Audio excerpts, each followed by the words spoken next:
La Habana, Cuba, fue votada el 15 de noviembre de 1786.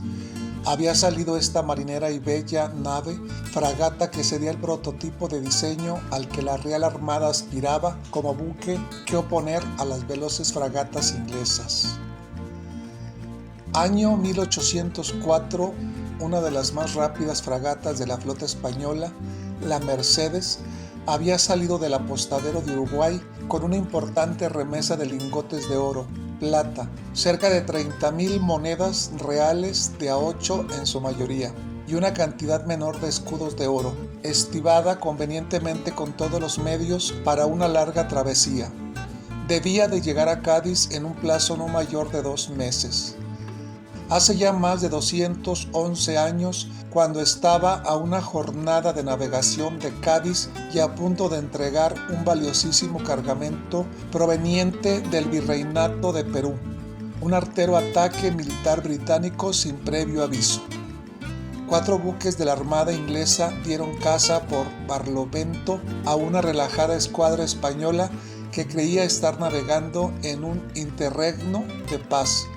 Era el 5 de octubre de 1804.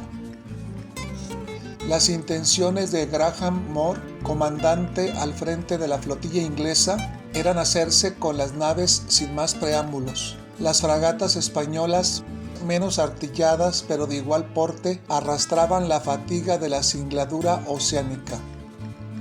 En la flota española venían insignes e ilustres marinos tales como Diego de Alvear y Pedro de Afán de Rivera, que naufragó y aferrado al bauprés de la Mercedes relataría más tarde el trágico episodio, y Bustamante, capitán de la malhadada nave. El zafarrancho se produciría al amanecer, cuando entre el rocío y los arreones del oleaje se forman esa rara mixtura que da un apresto especial al velamen parecido al del almidón y, por ende, con más dificultad de la maniobra.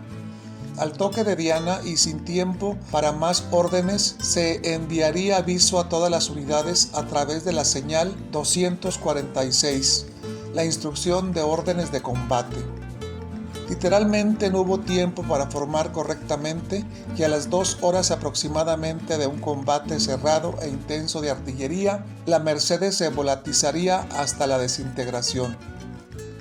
Probablemente por el impacto directo de un obús en el pañol de municiones de la Amura de babor bajo la línea del nivel de flotación.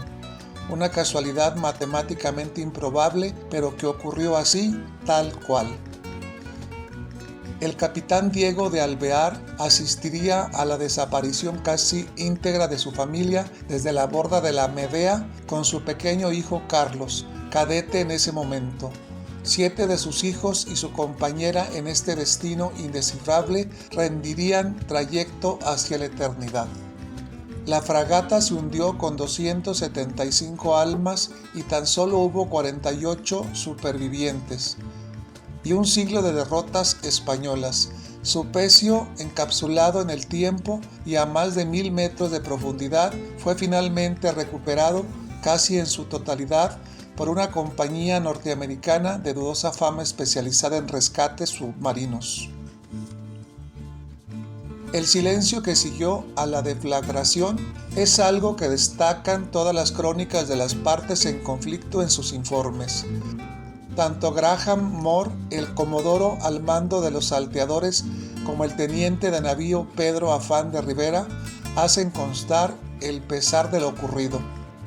Independientemente de la artera maniobra británica, el combate se paró automáticamente, dando prioridad a la recogida de los náufragos y atención de los heridos. Las naves españolas fueron llevadas a Plymouth y Londres, donde se reciclarían ya fuera como barcos de formación de cadetes, ya como barcos hospital. Posteriormente, varios barcos ingleses con pabellón parlamentario se acercarían a Laredo y La Coruña en el año de 1805, ya en plena guerra, para devolver a la oficialidad y marinería cautiva. En ese año, España entregaría el testigo del control del orbe en la trágica y memorable batalla de Trafalgar. Siglos después, como sutil recordatorio, Una carta asida a su pecho hizo que Pedro Afán de Rivera proporcionara un documento crucial con el que vengar aquel cruel azar del destino.